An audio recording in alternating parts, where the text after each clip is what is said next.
haven't done a video update of this project yet, so I figured now is as good a time as any. I've had the frame now for about 63 days, something like that. I'm trying to keep track of every little thing I'm doing day by day, so I think that's where I'm at, is 63 days so far. Some of the things are not the most beautiful, some of the things are, okay. Some things I'm proud of, some things, they're just whatever. But I'm not trying to make a show plane. Ultimately, I just want to get my Cub flying again. So the original frame was a standard body PA-18 replica. This one is a Smith Cub wide body.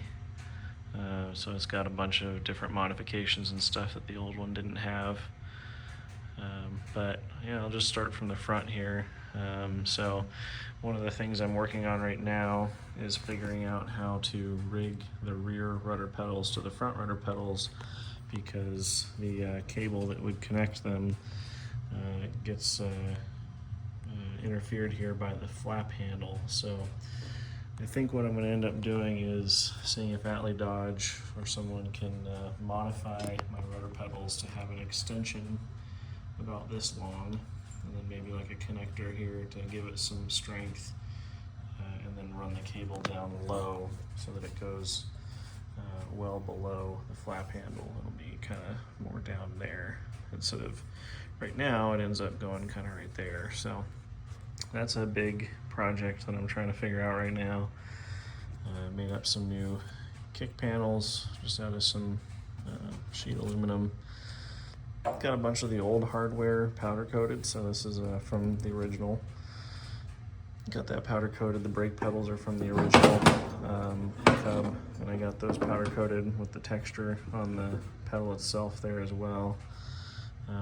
Got a couple of the old pedals. That one right here is an old pedal I got powder coated.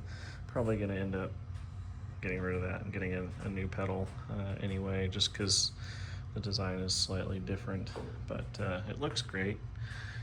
It'll probably work fine, but for standardization, just get all 4 new pedals. Let's see what else here. The landing gear here. So these were sent up here to Alaska for a different customer who didn't end up paying for them, so I got a good deal from Nick Smith on these landing gear. They're 6-inch extended and 3 inches shifted forward, so that's gonna lift the nose up quite a bit, which is good because I got a ground adjustable carbon fiber propeller that's a little bit bigger than the old propeller I had, so that'll lift it off the ground a little bit more. Got a new seat. I'm going to take it to the upholsterer sometime this month. I should be on their schedule here soon to get upholstering done, and then same with the back seat here, which is just obviously some boards that just flip up and down. Here's one of those things that's like, well, I didn't do a great job cutting the wood, but that's on the back of the seat, and then the front will be covered by upholstery, so whatever, I'm okay with it. The torque tube is from the original Cub. Got that powder coated, cleaned up, so that's nice to be able to reuse that. Gonna lube that up though. Brake pedals, got those fitted. I really like how these fit in this Cub as compared to the old one.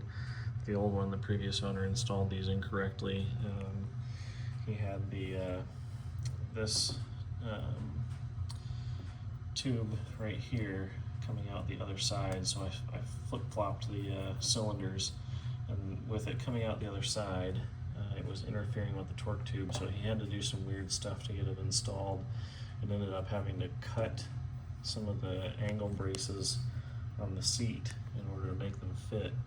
So the seat was just a disaster waiting to happen, so Nick Smith was nice enough to make me a new seat here for a good deal. But anyway, these pedals fit really nicely in the new airplane, especially the wide body. It's going to be a lot better than what I had. The seatbelt tabs attached to the frame. That's great. Previous plane, it was just attached to the seat, so that'll be nice and secure. Let's see. Something I would have to figure out is the aileron rigging. So the old Cub, the ailerons, they ran up through the baggage compartment with the flaps and came out at the top up here where the flaps come out. So my wings are still rigged that way. So I'm gonna have to re-rig the wings so that the aileron cables run up the struts like a standard Cub. Also, by the way, I have some brand new struts that have been sitting in that tube over there for almost 4 years now. So I'm excited to get those out.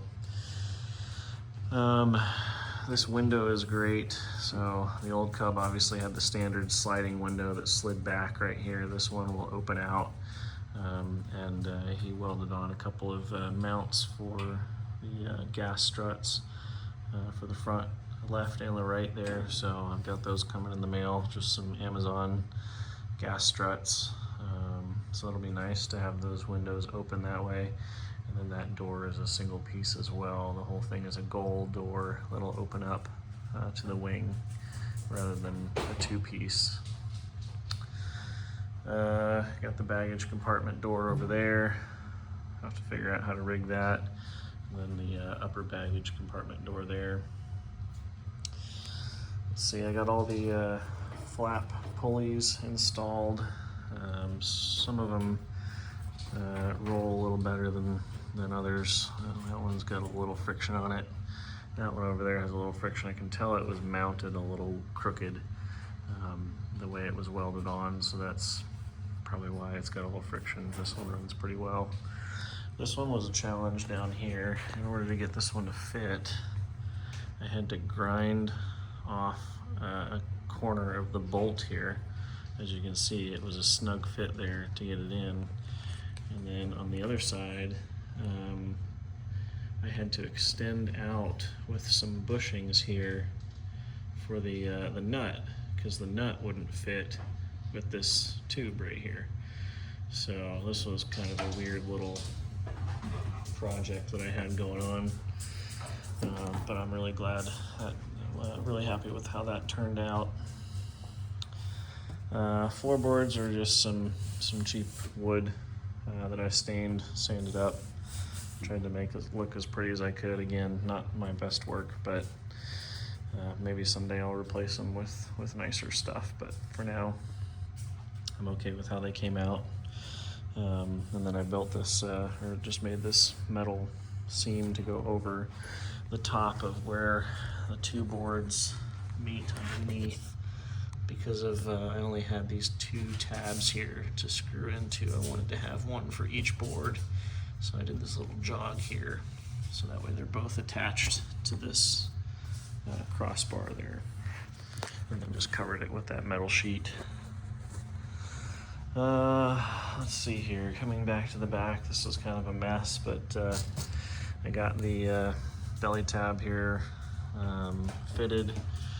I'm gonna have to figure out how to attach these washers permanently or something here onto the belly tab here, because these don't sit flush. So if I were to tighten that down, it's gonna bend inward, which I don't want to do. So that'll be interesting figuring that out. Got a bunch of junk and stuff in here from working on the trim system. So this is a Javeron connector tube here. This is the old yoke from the old Cub. I had it powder coated. The original one was orange, so I decided to go with an orange again. This was a lot more University of Tennessee orange than the previous one that was like a red orange, but oh well, still works. Let's see here. New vertical stabilizer from Univair. Or no, this one's this one's Univair. And then that's the old rudder, which I'm trying to decide whether I'm going to keep that or not. Out of all my tail feathers, this is the only one that survived. The other tail feathers had some corrosion in them. this rudder is okay, and it doesn't have the beacon on top, so it's not that style rudder that was having issues with the airworthiness directive. The other big thing that I finished up recently here is the trim system, so that's kind of the first big major milestone here, is that my trim system is done. I'm gonna end up painting this to just put some primer on it, but just got it in there temporarily to see how it works. The trim indicator here, which seems to work pretty well. But yeah, the trim system is fully installed and working as it should. So that's pretty exciting. It was quite a challenge. The old trim cable, I thought it was going to work, but once I had it installed, found some places where the original splice was done, because this is a 360-degree loop cable. There's not an end to it, so it has to be spliced. And the splice was done kind of poorly, I guess. And there was some spots where it was sticking out, bulging, and when it would get into the pulley here, it would get kind of bound up. So that was a bummer. I installed the whole thing and then had to take the whole thing off again and put this brand new one on.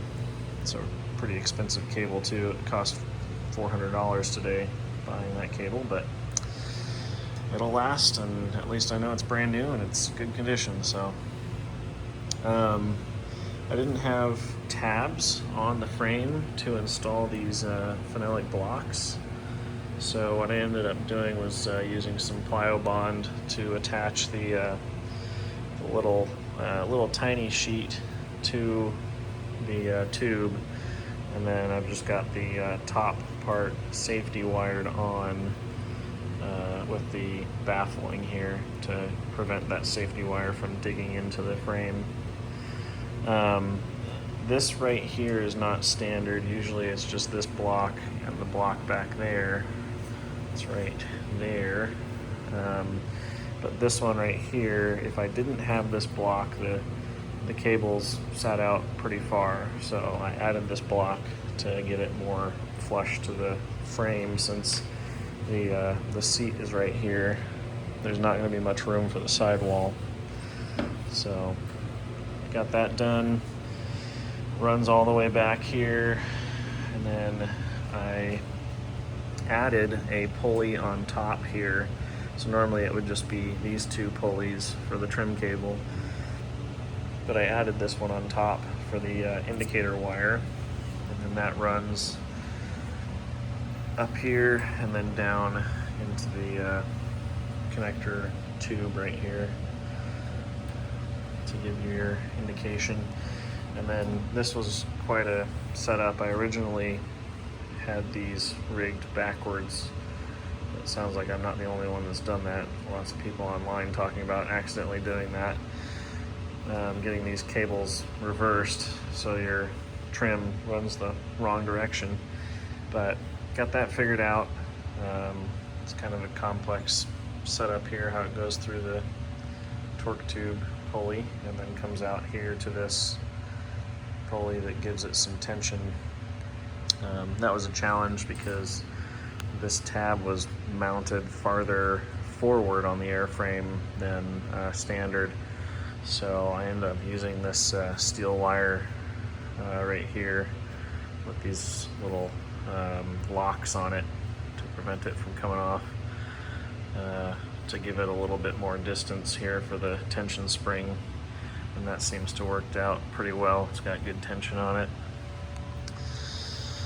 And then just some new hardware holding on the old torque tube, or not torque tube, jack screw pulley. So that's about all I've got. I guess another big thing here is these stringers. I gotta figure out how to attach these stringers. They're just on little tabs here that have these single holes. So I think what I'm gonna end up doing is building a little U channel and just rivet that U channel on, and then drill a hole through the stringer and then just use a cotter pin to hold it in place. That's how the old plane was, and this is one of the stringers from the old plane. So I was able to size it to fit it up and cut it and everything to fit this new airframe. So I had that one, and then the one on the other side, which of course I had to trim down because the other plane didn't have that baggage compartment. But that fits pretty well.